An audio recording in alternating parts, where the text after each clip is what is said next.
So when we're doing a deadlift, when we're doing a bridge, we're doing a glute hamstring workout today. So to prep for the glute and hamstring workout, we're gonna prime our spine, we're gonna prime external rotation of the hip, and we're gonna prime internal rotation of the hip before we go ahead and work hip flexion and hip extension through the glute bridge and through the deadlift.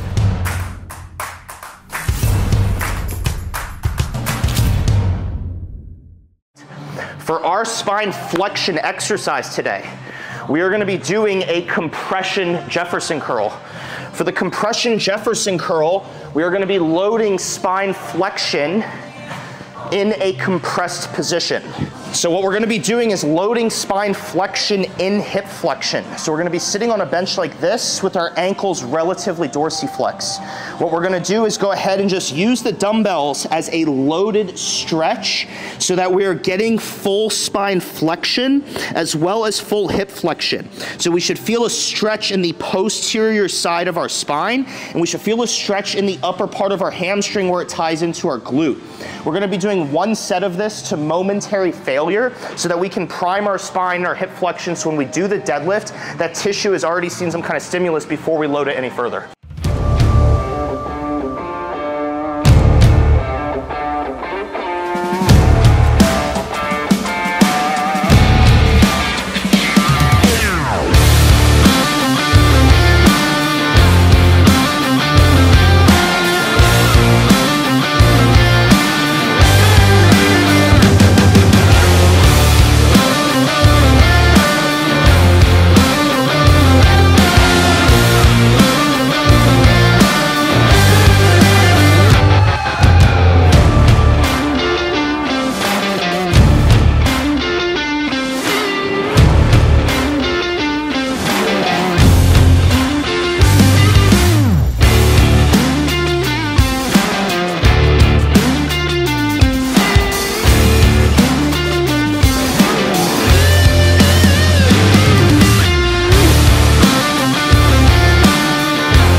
We were doing loaded flexion because when we're going to go ahead and do our Romanian or straight leg deadlifts, the first point of compensation we typically see is flexion of the spine, where the lower back has to round to initiate the movement. So we primed all that tissue in the flex position so that when I go to do the deadlift, that tissue is expecting a little bit more demand placed on it because we're actually warming up the tissue associated with the lift. So after priming our spine and hip flexion, we're going to go ahead and do eccentric loading for external rotation of our hip. When we're doing eccentric loading for external rotation, we're looking to train the outer hip tissue to length. So what we're going to do is put ourselves in a basic pigeon pose. You'll often see people doing this to do passive stretching. There's totally merit to that in a workout program. But again, we need to be doing more than passive modalities. So what we're gonna do in this position is we're gonna use the pigeon base position to do a form of kinetic stretching where we're constantly contracting as we go to length and into the concentric. So for example, I get myself in the pigeon stretch.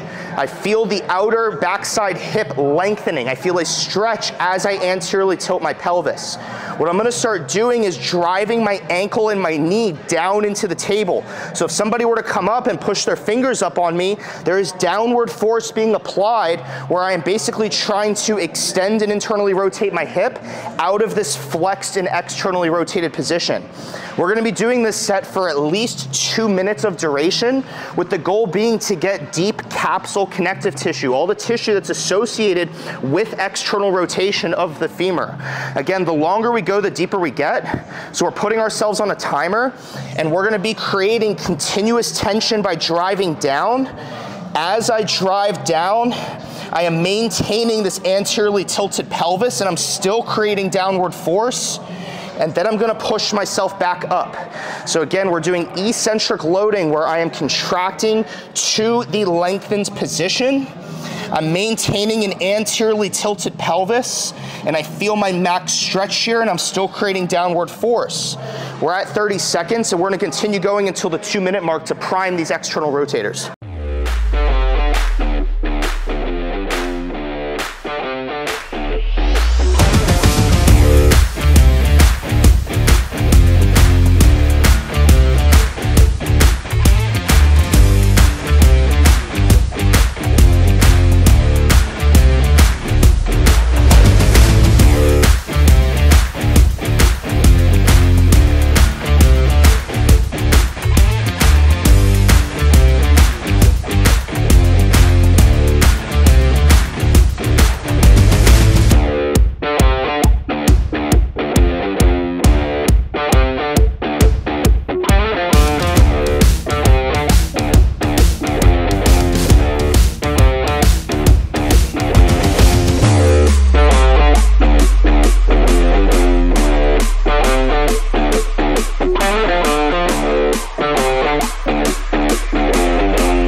So again, a big objective in doing that is we're trying to train all of this outer hip tissue in the lengthened position to the lengthened position.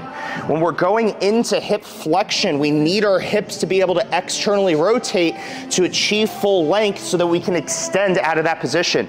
So again, all of the internal training we're doing here is to prime ourselves for the glute bridge and the deadlift, where we're ultimately loading hip extension. So after priming our spine, after priming external rotation of the hip through eccentric loading, we're gonna be loading hip internal rotation while in extension. We're gonna be eccentric loading that as well.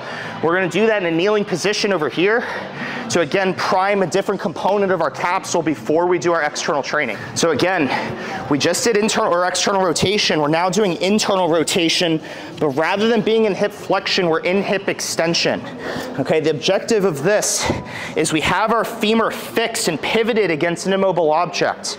I'm gonna start by extending my hip. I have my glute contracted. From here, I am gonna start rotating my pelvis around my femur. So my femur is still and I'm rotating the pelvis around it. And from here, I'm beginning to find a capsule stretch. That is my internal rotation and extension. It should feel like deep bone stretching. We're gonna initiate this with some contractions at end range where I am driving my foot into the box. So simply what I am doing is I am in this position and I'm trying to externally rotate out of this position by driving my foot inward. Think about swinging my leg around me. From here, I should feel my hip contracting.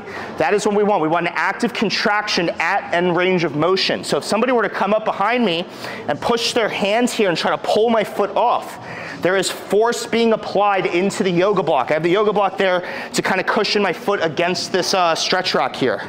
So again, we're going and starting with the contraction at end range just to prime the capsule in that position. From here, we're gonna do eccentric loading for 2 minutes straight, with the objective being to get deep capsule tissue. So what we're gonna do for eccentric loading is we're gonna start contracting at mid-range. While I'm applying pressure through the yoga block, I'm gonna begin rotating my pelvis around my femur while I'm contracting against the block. Once I find the end range of motion, I'm gonna reset. I'm at mid-range extension. I maintain the contraction.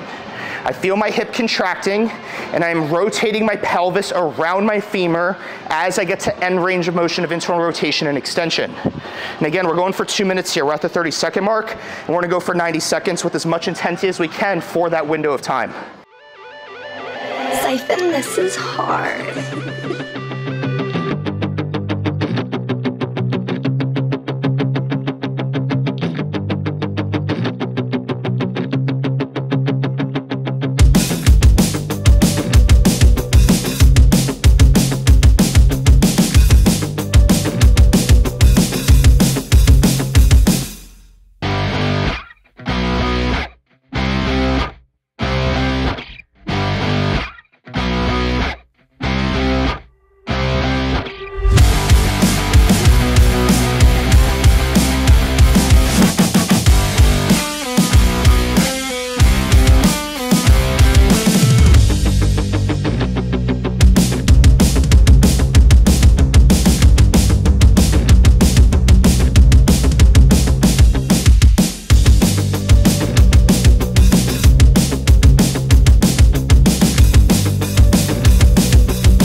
So again, the objective of this exercise was to prime how the hip capsule rotates in hip extension.